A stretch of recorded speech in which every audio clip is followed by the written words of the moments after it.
asks us to graph the circle. So this is going to be a design or a graph of a circle.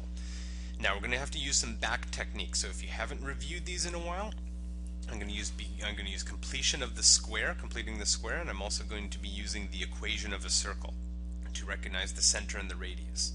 So these are previous videos in the playlist, but in this one I'm going to use those two to bring it together and keep this into a manageable length, not make it like an hour-long video.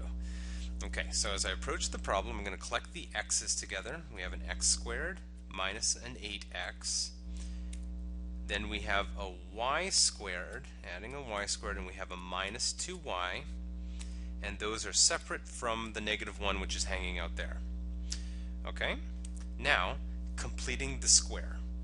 Completing the square means we need to take that number negative 8, divide by 2 to provide negative 4, and then square it to get the number 16. And that's the number that I wish was right there. I wish to insert the number plus 16, which is fine. I can do that on the left side of the equation as long as I also do it on the right hand side of the equation. Next, minus 2y. So minus 2 divided by 2 would be negative 1. Negative 1 squared is positive 1. So I'm going to add a 1 there.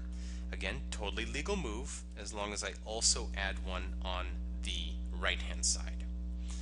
So now what do we have together? When I bring this all together, it looks like we have x minus 4 squared plus y minus 1 squared equals the number 16.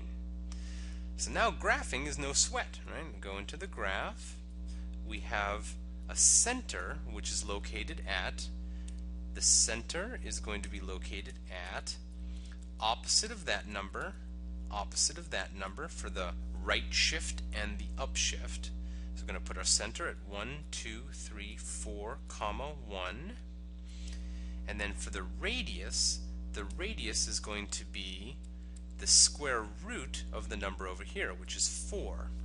So we will go left 4, right 4, which goes at 5, 6, 7, 8, up 4, and down 4, and 2, 3, 4, 1, 2, 3, 4. And therefore, there's our circle, which is centered at 4, 1, and has a radius of 4. Okay, why don't you all try one on your own here now? X squared plus y squared minus 6x minus 8y plus 9 equals to 0. Okay, assuming you paused the video and tried it on your own, we've got an x squared minus a 6x. We have a y squared minus an 8y.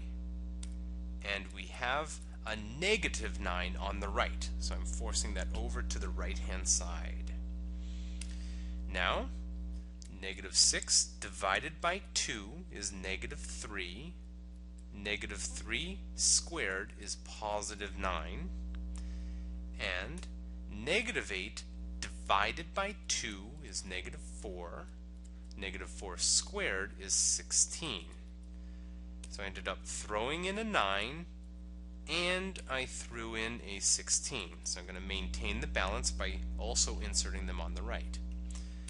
So our equation looks to be x minus 3 squared plus y minus 4 squared equals to the number 16.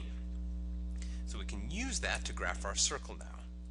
The center would be the opposite of the x coordinate and the opposite of the y coordinate shifters, right? Because that's a shift right and a shift up.